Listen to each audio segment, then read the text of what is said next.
Mr. Nakamoto, it's Danny from Jamaica. I need 5,000 of the big ones. We're back in business. Yes, sir. Arigato. Suene. Amplify your brand. Let Nationwide 90 FM assist you in tapping into a captivated audience across our social media platforms. For more information, contact us at 876-630-1210 or sales@nationwidenewsnetwork.com. Businesses, companies, and entrepreneurs, let's supercharge your brand.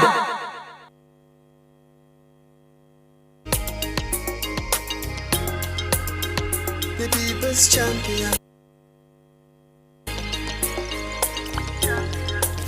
Our mission is love. Our vision is love. Jamaicans for justice. The people's champion. Justice for all. Justice under the law. Justice, Jamaica demand. Right to life, right to liberty. Justice for all. Justice under the law. Justice.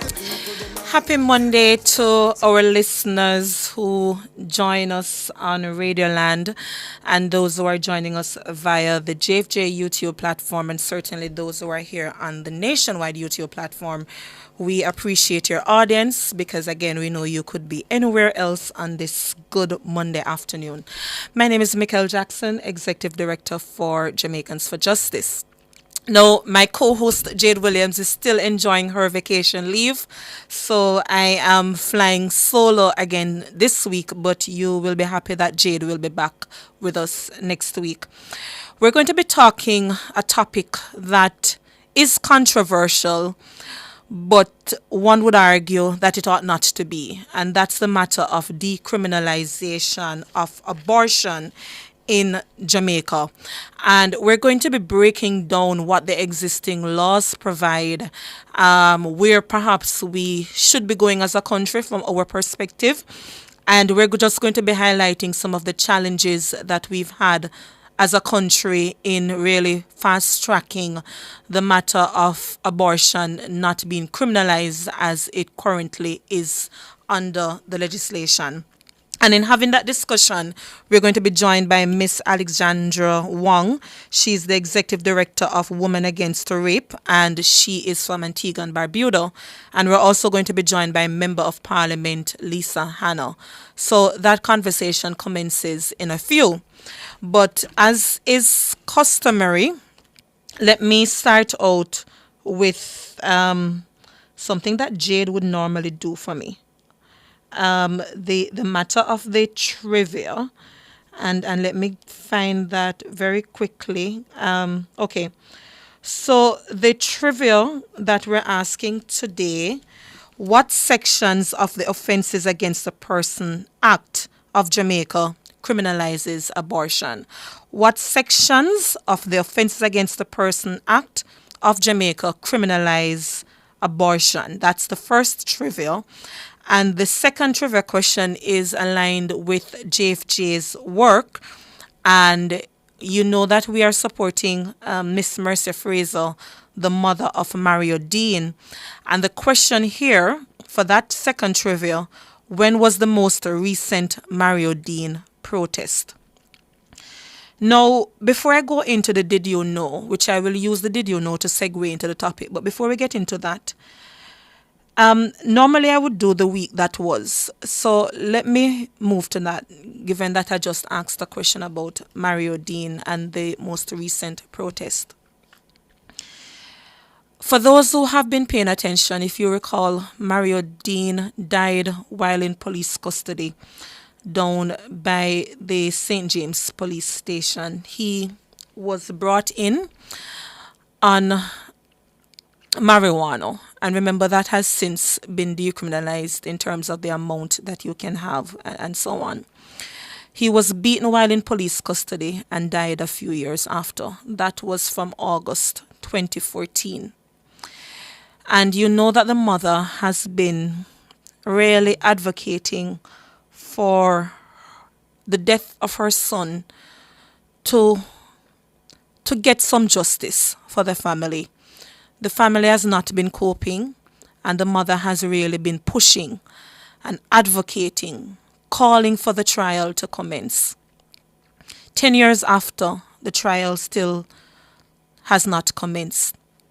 Now, you recall JFJ speaking about some of the administrative delays that have lent towards the matter and the trial commencing. For example, not having the reports from the Crown and so on to have the trial start. And you have heard us lamenting about the low juror turnout. Now, I know some of you are listening in and say, but low juror turnout is something that's national. It's affecting most matters. For the Mario Dean case, what we have observed is that the state has not been adhering to the law that they themselves should be. Now, if you read the Juror Act, for example, it says that it takes 21 days for the juror summons to be served prior to the trial start date. That has not been adhered to by the state. If you recall us speaking on the matter, what you find happening is that 2 weeks before the trial start date, that is when you have summons being served. And the number of summons being served, quite frankly, they have not been sufficient to ensure that you have a sufficient juror turnout. The matter was slated to commence on November 18th. We got some communication from the courts directly to say that the matter would instead commence on October 29th. When our attorney, Mr. Sheikha Richards, went to court, we heard again that low juror turnout and other matters prevented the trial date from commencing.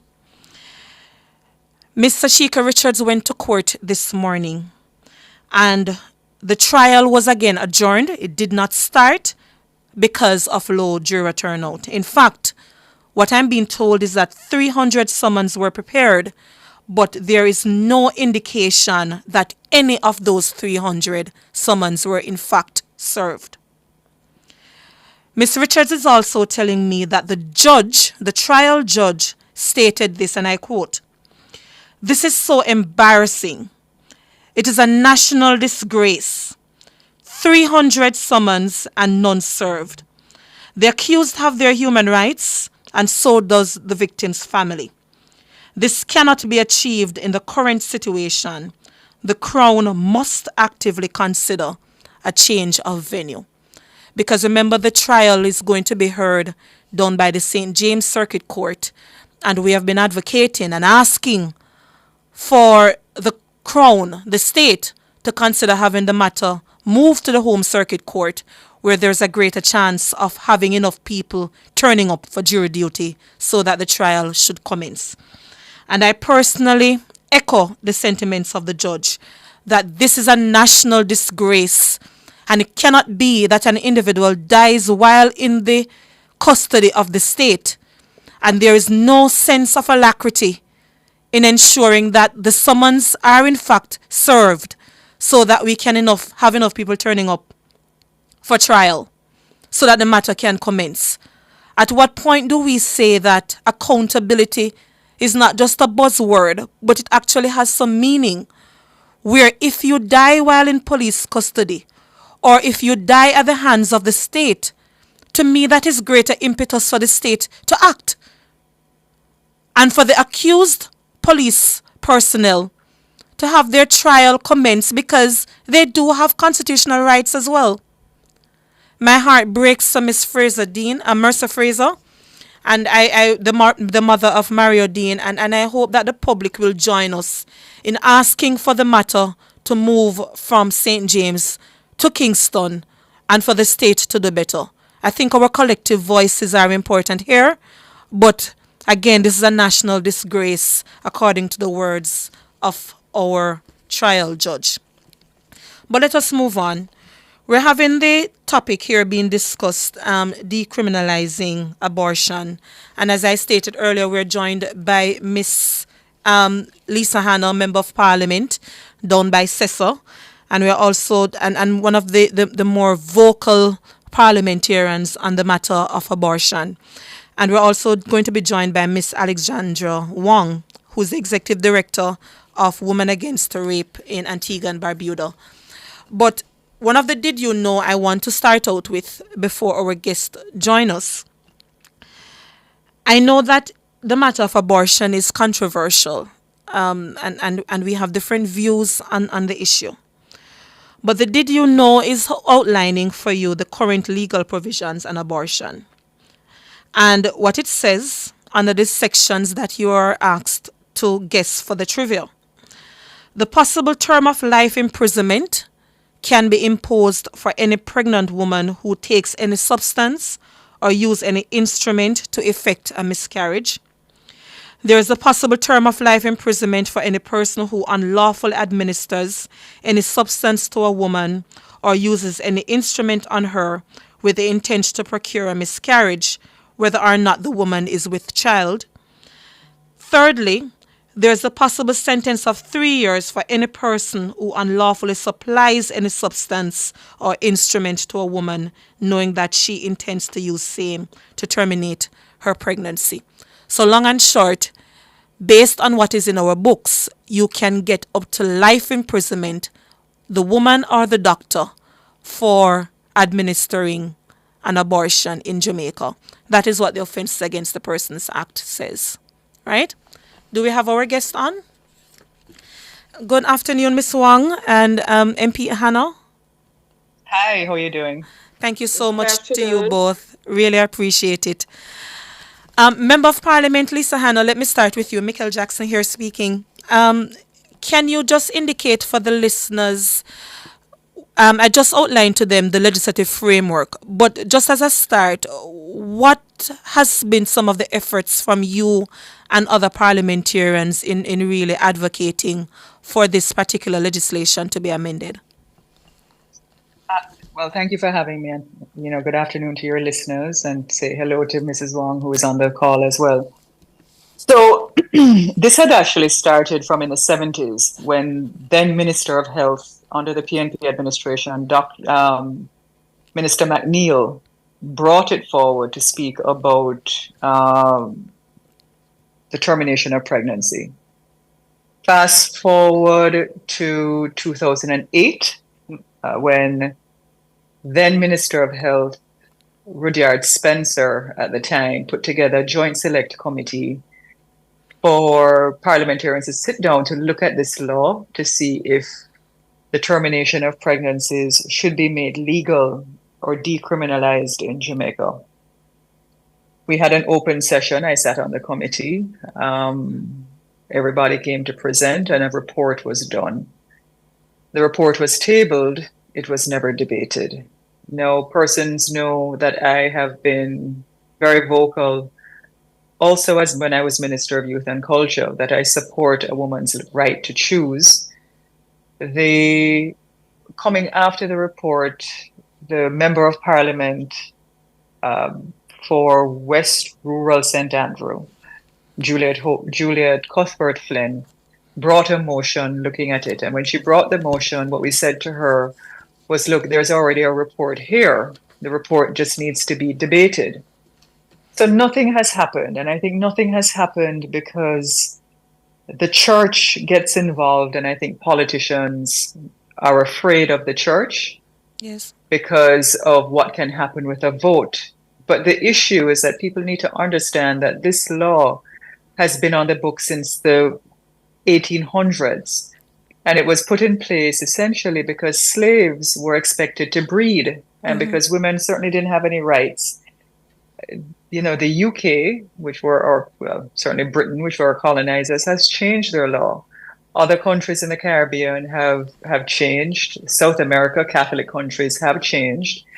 And Jamaica really needs to understand that if someone, let me say someone like me, or someone in my financial or economic strata chose to go to my private OBGYN and say, look, this is a situation, I could get what I needed to get done. Yes. But when you have other young women who are afraid, other young women who can't, typically what happens is they go underground and they buy the cytotech or some other means of botched terminations. They sometimes bleed out and they die. So for me, it has always been a situation, and I stand by it, that we're not a theocracy in Jamaica. My role as a member of parliament is to put laws in place that are in the best interest of our people. The church's role is to win souls for Christ and to improve their moral upbringing and to do unto others as you'd have them do unto yourself. So I think we need to be very clear on what we're doing to our country. And unfortunately, we have one of the most liberal Bill of Rights in the world, the Charter of Rights, as you know. But the only two things that can't happen in that is one, you can't terminate a pregnancy and you can't have a same-sex marriage. I mean, those are now enshrined.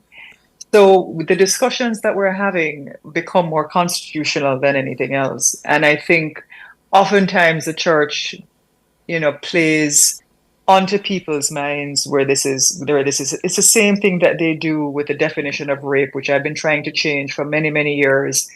And I think they're also backward in understanding that right now a woman can be raped and a boy can be raped because there are other orifices on their body that people are using. And so they get through a legal loophole. So there are many things that I think or people want to hear us speak about and that they are grappling with in the quiet, and many have been abused and many are suffering.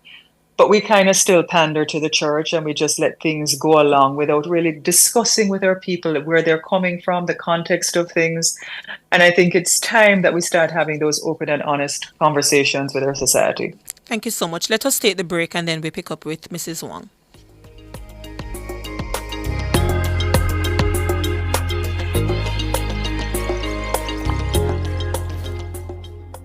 Unique Living's new arrivals are here. Revamp your space with sleek, fixed and sliding show panels, shower systems and faucets, stylish vanities, basins and kitchen sinks, closet and storage solutions, hanging aids and more. Available in different finishes and sizes to match your style. Visit them today and transform your space at shop number 630 Dunrobin Avenue, Kingston 10. Call 876-755-3661 or visit their website at uniquelivingja.com to shop.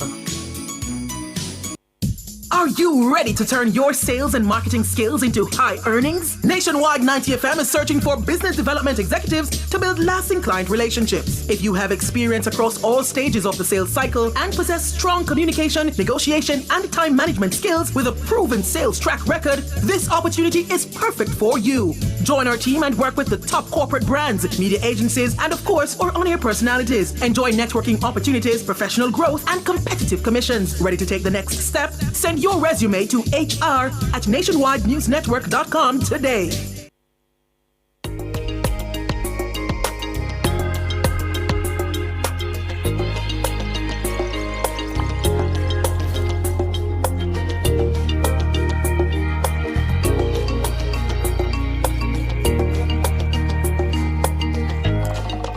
Welcome back to Let's Talk Justice. We're discussing the issue of decriminalizing abortion, and my own personal call is for it to be legalized, but the views, of course, vary. Miss Alexandra Wong of Antigua and Barbuda, you have been doing excellent work in your country. Can you just outline for the listeners, firstly, what are the general barriers in your country and the work that you're doing with the lawsuit? Or the legal challenge, rather. Good afternoon, and thank you very much for inviting me to be a part of this great discussion. First of all, my name is Alexandrina. Alexandrina? I just want, my apologies. Yes, it's okay because I have a granddaughter who is Alexandra. And yes, thank you very much. So good afternoon again. It's a rainy day in Antigua, but we're all alive. Women Against Rape, my organization, started a few years back. We started because of the increased number of incidents of sexual assault and rape. some of which ended up in unplanned pregnancy. So as we worked, our tasks evolved, and we're looking at different aspects, especially for women and family. I am the current executive director, and we work purely on a volunteer basis. Our funds come from external donors, but more recently through regional organizations. So that is how we continue to do our work. I would just like to commend you and your team on the excellent advocacy that you have been doing for how long. And I also want to say hello to parliamentarian Lisa Hanna. Yes. Thank you for starting off this discussion from the legal perspective. My base is a healthcare provider, so I would like to look at some other issues. So, what is abortion and why is it necessary? There is this saying that I came across recently, and I quote: "Ideology separates us, dreams and anguish bring us together." End of quote. From a public health perspective, an abortion is a medical procedure that ends a pregnancy. It's a basic healthcare needed by millions of women and girls, and anybody can get pregnant. It's estimated that 1 in 4 pregnancy ends in abortion every year in places where abortion is legal and accessible. And where there is less stigma, people can get abortions safely and with no risk. However, in our situation, Antigua, like Jamaica, abortion is stigmatized, criminalized, or restricted. People are forced to resort to unsafe abortion. It is estimated that 25 million unsafe abortions take place every year globally, and the vast majority of them in developing countries, Yes. which can lead to fatal consequences such as maternal deaths and disabilities. So now that both the parliamentarian and I have kind of shared our thoughts on the challenges that women and girls in developing countries are facing, I support your thrust and your advocacy for the decriminalization of abortion. We need to realize that it's now more than 50 years since the World Health Assembly recognized abortion is a serious public health problem. It's a serious public health problem. And I'm sure the situation in your country is the same, where the illegality of it affects poor women for the most part. And MP Yes. Hannah indicated the same earlier. Yes, that's why I said like your country, Jamaica, and in Antigua. Yes. A few years back, we Women Against Rape, we got some small funds, and we supported the Women's Parliamentarians Caucus, and that was women from both sides of the political aisle, to review some of our laws and acts that hinder the advancement of women. And one of them was the abortion law. And so women on both sides of the political aisle at that time agreed that the abortion law should be repealed, decriminalized, whatever it is, but it should be done in such a way that women can have safe abortion. I am also thinking of families. There are some situations Miss Wong? Situations where women, because of their anatomy and physiology, can only have three children, three children, because they can only be delivered by C-section. There was a case where this young couple, the wife got pregnant, and the duration between those pregnancies should not be less than 2 years. She became pregnant before the 2 years. Could she get an abortion? No. Did the providers know that she will be at risk? Of course they knew, but they couldn't do the abortion because of the restrictive abortion laws which we have. And you know what happened at delivery? The baby is safe and well, but she died. The mother She passed. died. The mother passed. She bled out. She bled out because her uterine muscles were not strong enough to contract and stop the bleeding. So it's not only to say women and girls. We have to think broader. We got to think of how families also are being effective with these restrictive laws. So to push on the conversation, Miss Wong, the legal challenge that is happening currently in Antigua, what exactly is it aiming to achieve? It's aiming to achieve getting the abortion laws off the books altogether. Yes. Thank you. Getting it all together. You may recall that in 2022, Antigua was the first Caribbean country, among others, to have the sexual offenses law modified, where same-sex unions are no longer criminalized for persons 18 years and over. Now, that is another situation.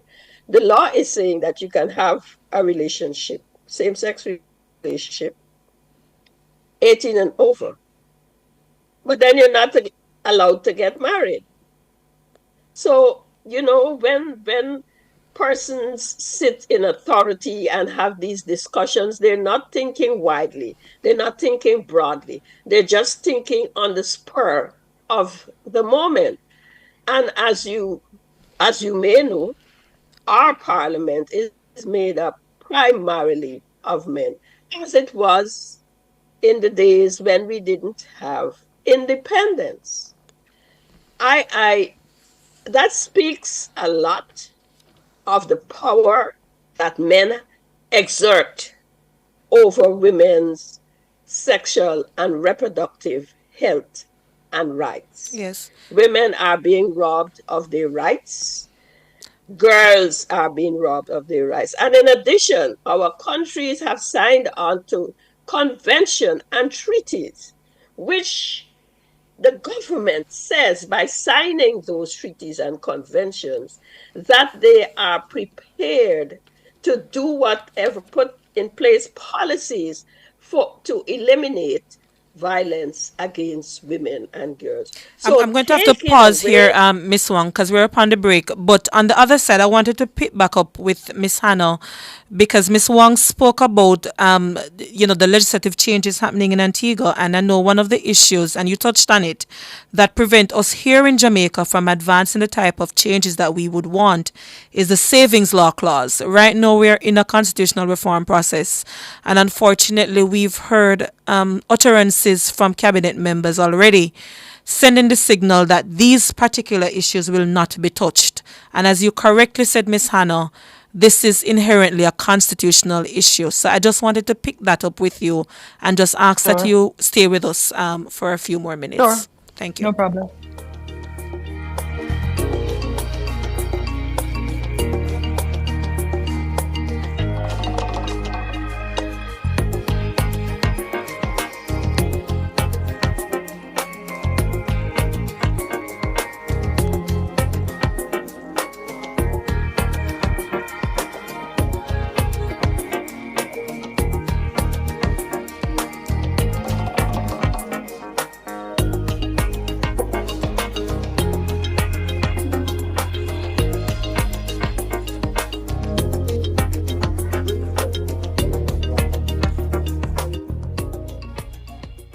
At the Jamaica Customs Agency, we care for our employees, customers, stakeholders, citizens, and our country. Customs cares. The temperature by the Jamaica Customs Agency is 30 degrees Celsius here in Kingston and 30 out west in Montego Bay, a little bit cooler. Me grew up as my granny save her money under her mattress. But at an old time something, that's where I save my money in the bank. And because I want to buy a little house, I also save in a building society. We have to be smart with how we save our money. So, what if the bank crash? Well, that's where JDIC comes in. Make I tell you something. With the JDIC Deposit Insurance Scheme, once you save your money in a commercial bank, merchant bank, or building society, your deposit is covered up to a maximum of $1.2 million per depositor per financial institution if the institution fails. All the information that you need is available at jdic.org, and you can follow their social media platform for more information. JDIC, protecting deposits for you and me. Are you ready to turn your sales and marketing skills into high earnings? Nationwide 90FM is searching for business development executives to build lasting client relationships. If you have experience across all stages of the sales cycle and possess strong communication, negotiation, and time management skills with a proven sales track record, this opportunity is perfect for you. Join our team and work with the top corporate brands, media agencies, and of course, our on-air personalities. Enjoy networking opportunities, professional growth, and competitive commissions. Ready to take the next step? Send your resume to hr@nationwidenewsnetwork.com today.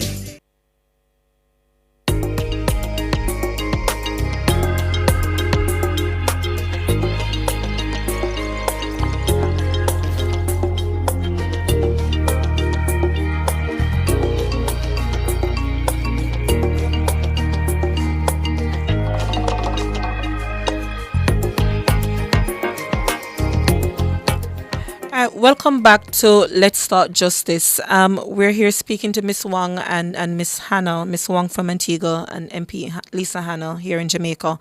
And we're talking about the issue of decriminalizing abortion here, not only in Jamaica, but across the Caribbean regions that still criminalize the act.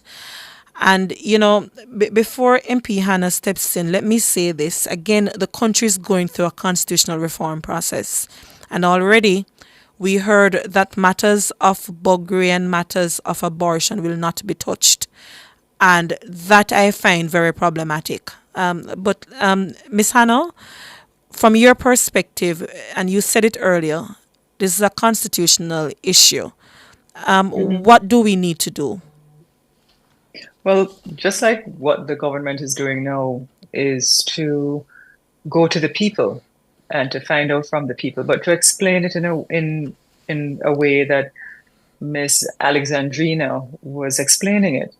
Because I learned something today from her, which I actually did not know, which I didn't realize, that a woman who gives birth by cesarean section can only have a few pregnancies, and what happened to that woman. And so that is something that I learned. I think people, when they hear the termination of a pregnancy, they get on life and death issues, and they get on moral high ground issues, and they get on a Christian biblical issue. And I think people need to understand it also from a health issue. Certainly, we have a country that is very, very Christian in terms of how people look at things. And that is not only with the termination of pregnancy, that also has to do with buggery and the like. But one of the things that I think people also need to understand is that there are generations coming behind mine and yours, where these things are important to them. Women's rights, violence against women. And if a woman is violently raped and makes the choice that she does not want to carry that, if she finds out that she gets pregnant and she does not want to carry that pregnancy, she should have the right to choose whether or not she carries it. And that report, as I say, is there. I just think both administrations lack the will to do what is necessary to get this done constitutionally. If they feel politically they won't win an election because of it, then go at the beginning of the term. If they feel that there are other pressing issues in terms of the economy, then what you need to do is certainly have a holistic vision for your country, which says, look, on a human rights level, these are the things that we believe in. not only locally, but also to fit within a global landscape, to amplify that we, even when we sign these treaties, we put our money where our mouth is. And also, too, it also, what people don't realize is that when you give women an opportunity to choose for themselves, both economically, socially, culturally, it improves your country, because right now, more than 50% of our middle managers are women. Yes. 50% of our households are led by single mothers in this country. The statistics are there. And what we keep doing is holding women back where certain decisions are concerned. Oh, so you can get educated. Yeah, that's fine. You can strive to be the highest that you'd like to be in any area. But here with your health, we're going to make those decisions as to what happens. And I will never subscribe to that. Yes. Yeah. And thank you so much. And to clarify for the listeners, if a political party had the will, they can make changes to the Offences Against the Persons Act. Correct. And decriminalize it.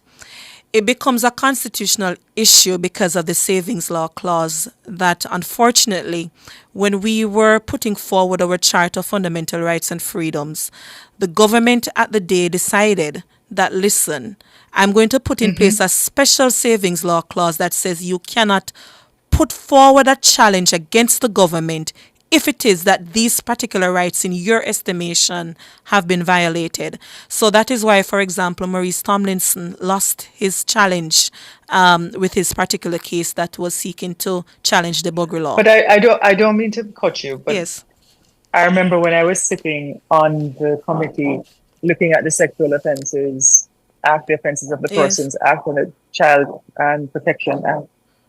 And when I raised the issue about boy being raped in this country, I actually didn't sign the report.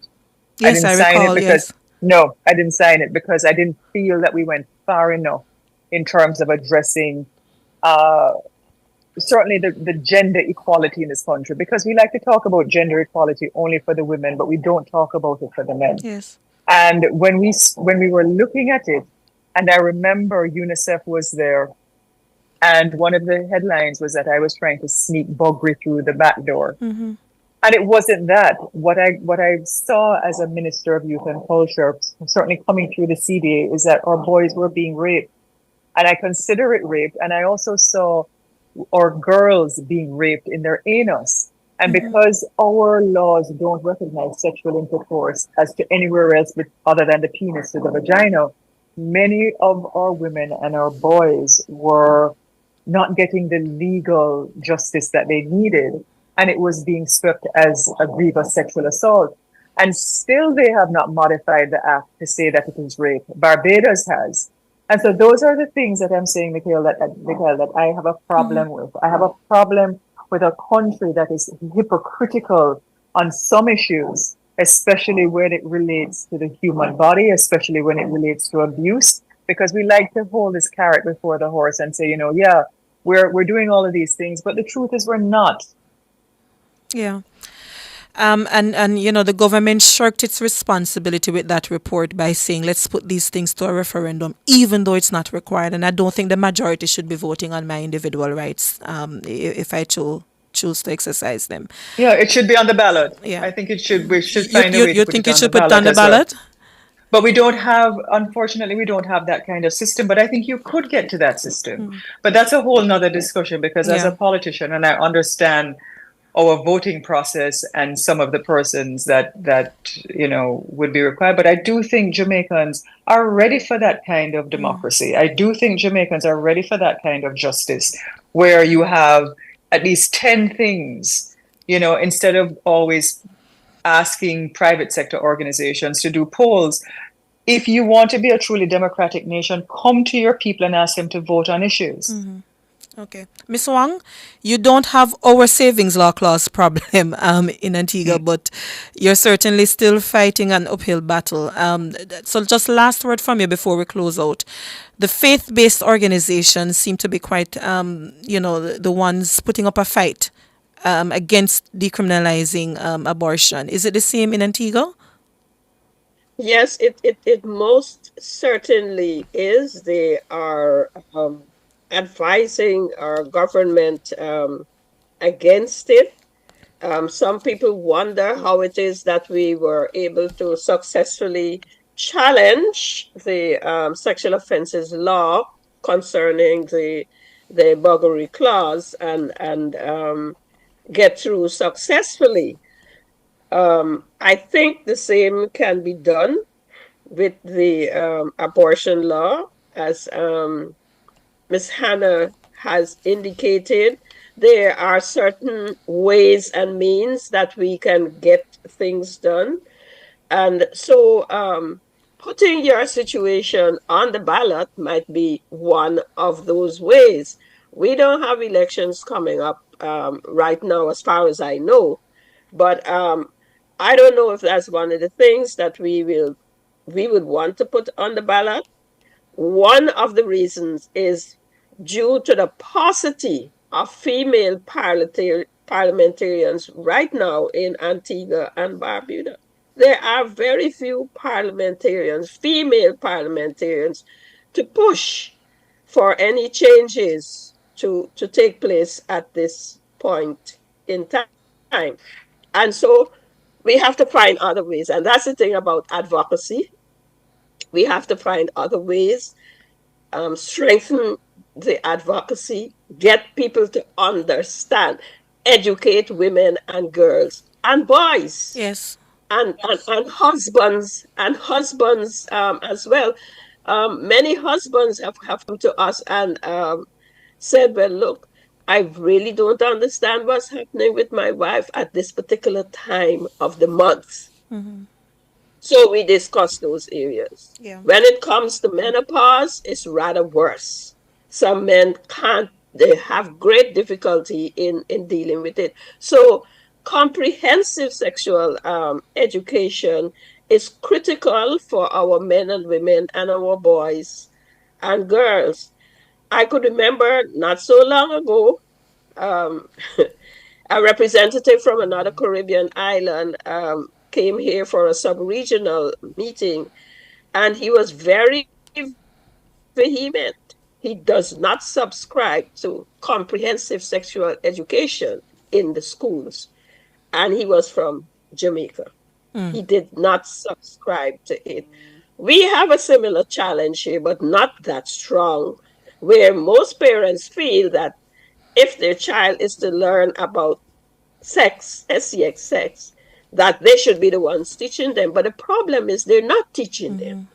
They're not teaching them. And so our children And teaching them in the correct way. Yes. Exactly. So my thing is a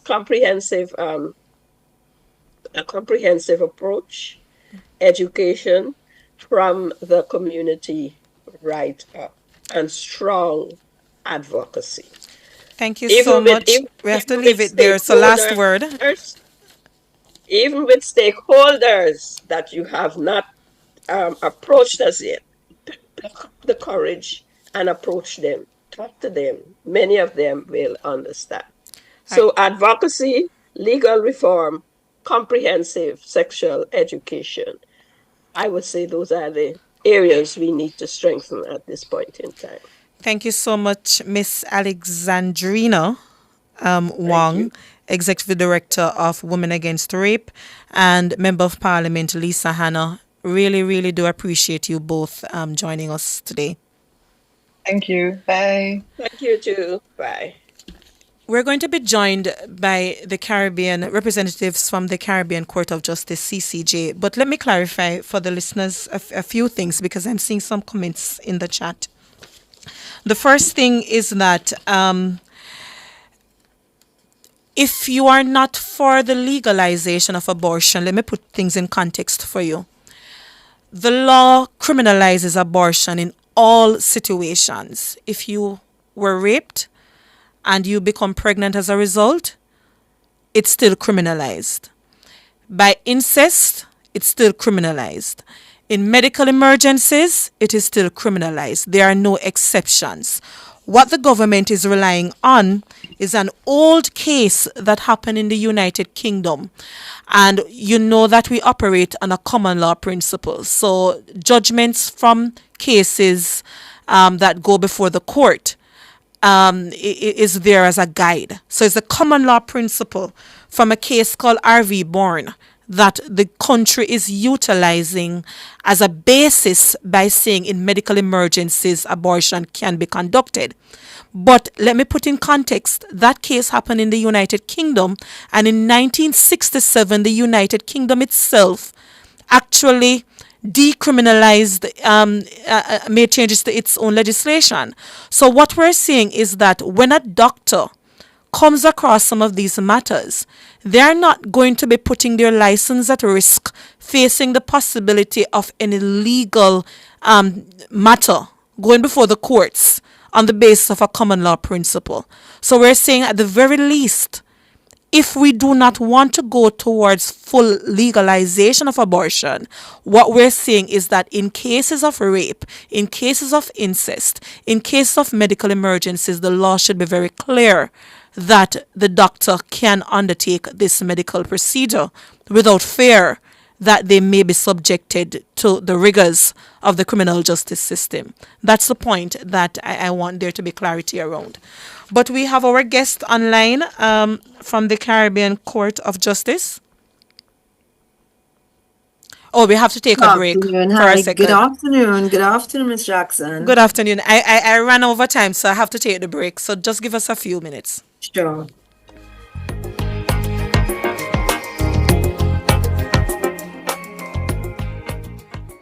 This Christmas, let's bring back the spirit of giving, changing lives where it matters most. 'Tis the season to give back to those in need, with over 1,000 vibrant colors. Magically help to transform somebody's space or your special place with EdgeChem Color Glow Plus amazing colors, available in flat, low sheen or gloss. Visit any of our 24 EdgeChem retail stores and other distributors island-wide, or download our EdgeChem Color app. Select your favorite color, and let's bring back the spirit of Christmas. EdgeChem, changing lives 1 gallon at a time.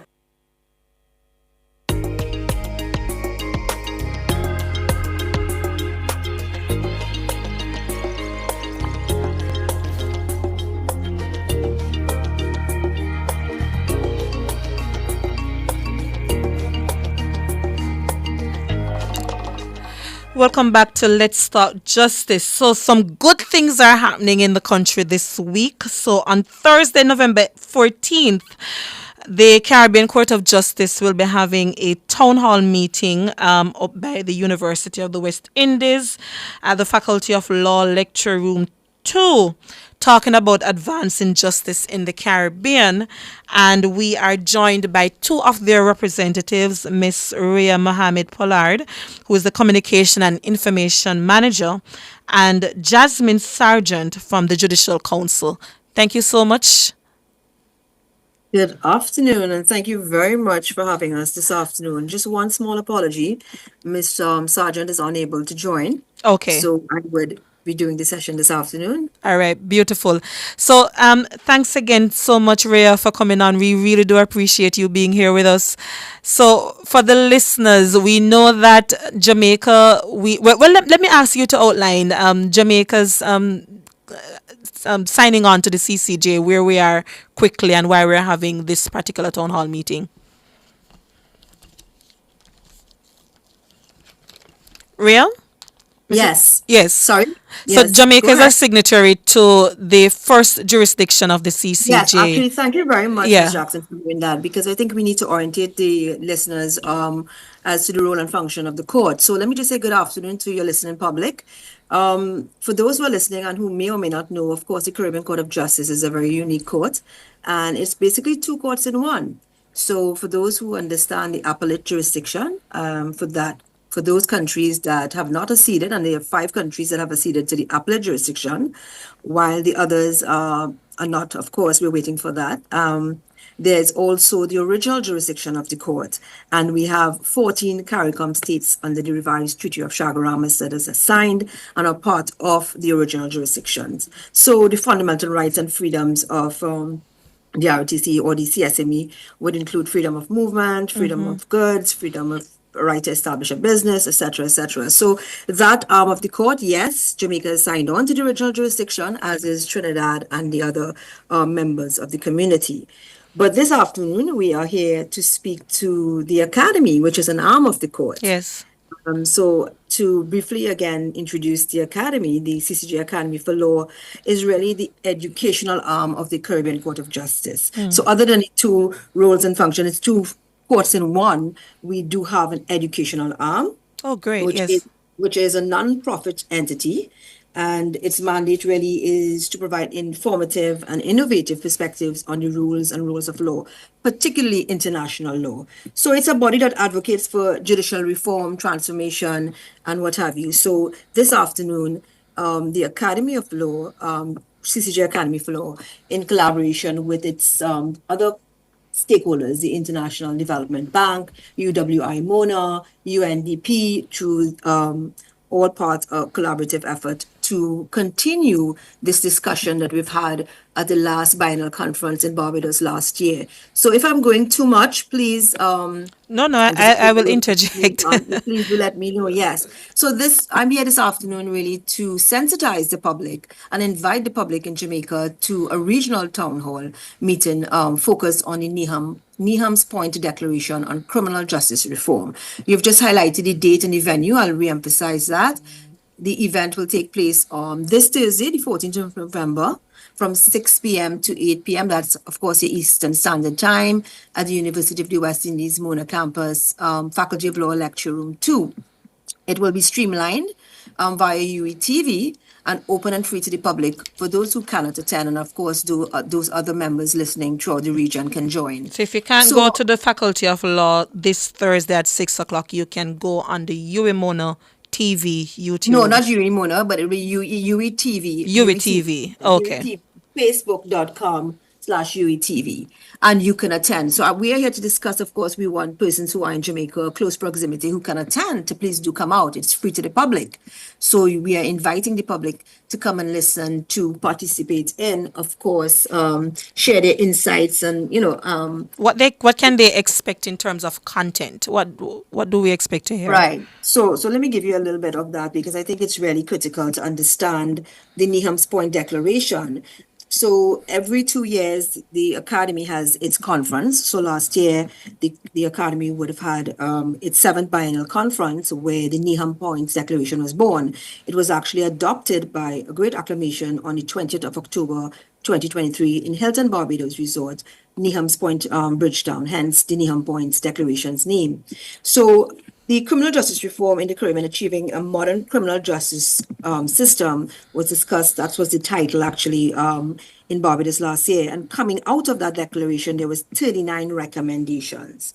39 recommendations with broad areas covered, which is policy interventions, legislative interventions, prosecution and police, representation and support for the accused, victims, survivors, Charter of Rights, and judicial interventions. So, if I may say, and I think it's important that in the words of Justice Anderson, the Academy for Law intends for Neham Point's declaration to continue to be a rallying cry for reform until there's an irreversible culture shift in the criminal justice in the Caribbean. Since then, Ms. Jackson, since 2023 to now, its adoption, we've cited some 20 cases raising the possibility of a new source of common law, and that those decisions have cited in the declaration relates to the issues such as the delay in the system, modern modes of forensic evidence over eyewitness and confession evidence, a more effective and, of course, efficient measures for witness support, protection, and welfare, and representation for the accused person. So as we tackle the high crime rate that is really affecting most of us in the Caribbean region, it's how we're fixing the criminal justice system, how we're balancing the rights of the accused and the victims in this process. So those are some of the overarching things that we can expect to hear. So very quickly, Mrs. Pollard, who do we expect to be there? What are some of the voices? Are you able to share that? Sure. I know Yes, that Dion Jackson Miller is your MC of the evening. Definitely. So, of course, Dion Jackson Miller will carry through that program and discussion and insights, getting a grip on crime. So she will discuss the rights of the accused, the rights of victims, survivors, along with experts in the field. So we have conversations with we will have our very own, the Honorable Mr. Justice Adrian Saunders, along with the chairman of the Academy, the Honorable Mr. Justice Winston Anderson, very briefly at the beginning of the conversation. But we do have conversation with justice stakeholders from across the region. So we would have from the different countries, of course, Bahamas, Barbados, Belize, Guyana, Jamaica, the OECS representatives, Trinidad and Tobago, and possibly Suriname. And those would be the registrars. We have from Barbados, Mr. Andrew Pilgrim. So just to share a few of those, we have Peter Champagne, King's Counsel. Yes, Peter Champagne, yes. Yeah, Champagne. We have, we would have some representation from, of course, the OECS by the Honorable Gart Wilkin. So we have quite a few experts in the field. We have, and the latter part, of course, that is from 6 to 8. We have 2 hours. So from 6 to 7, we would have those conversations with the justice stakeholders. And following that hour, an interactive panel discussion featuring experts from the region again. So we have right in Jamaica, the Honorable Delroy Chalk, Minister of Justice, yes. Yes, and representative from the Office of the DPP, Champagne again, Mr. Calvin Blake, Mr. Michael Gordon, criminologist, Mr. and yourself, of course, featuring yourself as well. So we do have experts from the field, and we would have justice stakeholders at the session. And we ask the public to come out, and we want to hear also for them to share their insights and ask their questions as it pertains to this very critical topic on advancing justice in the Caribbean. Post-Neham Points Declaration. Beautifully said. Thank you so much, Mrs. Pollard. We really do appreciate it. So that's this Thursday up by the UWI Mona Faculty of Law, but you can also watch the event being live streamed, and just remind us where that YouTube and Facebook link is, please. Right, so sure. So in person is Lecture Room 2 at the Faculty of Law, and you do have www.facebook.com/UWTV. You can access the live stream. All right, beautiful. But we look forward to seeing in person yourself and, of course, your listeners, because we are in your jurisdiction. So we look forward to hearing and seeing from you all. Thank you very much for having us on the program this afternoon. Really do appreciate. That was our representative from the CCJ, specifically the Academy, that is doing some very good work on public education. So we really are impressing upon our listeners to join and listen in.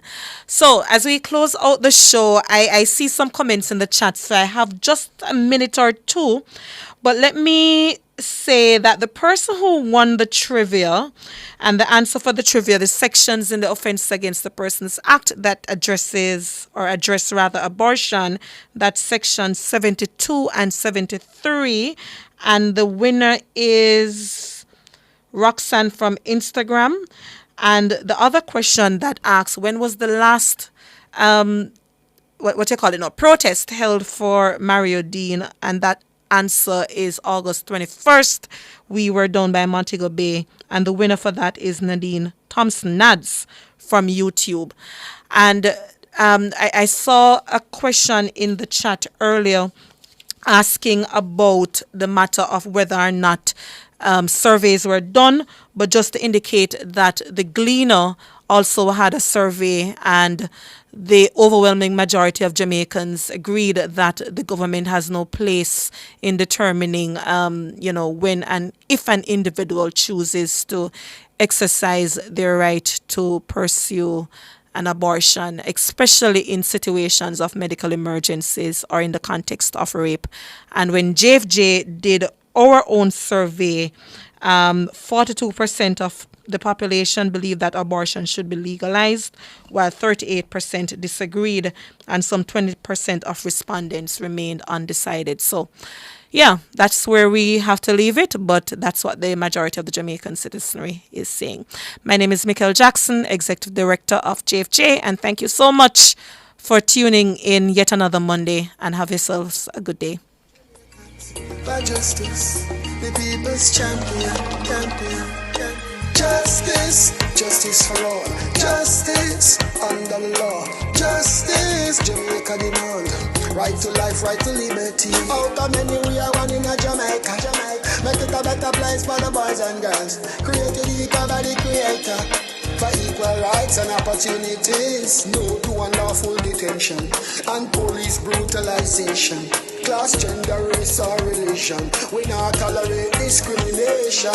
To join the fight against injustice, contact us at 755-4524 or JamaicансForJustice.org. The people's champion.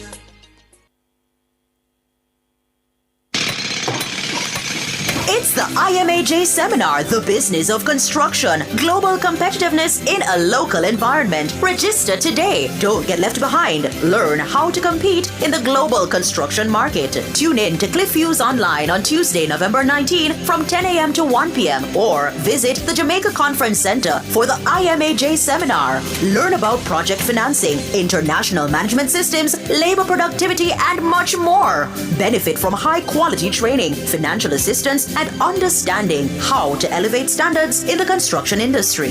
So tune in to Cliff Views Online Tuesday, November 19 from 10 a.m. to 1 p.m. Catch Nationwide 90 FM broadcasting live from the IMAJ seminar at the Jamaica Conference Center. All this and more only on Nationwide 90 FM, the new revolution in media. This broadcast is brought to you by Incorporated Master Builders Association of Jamaica.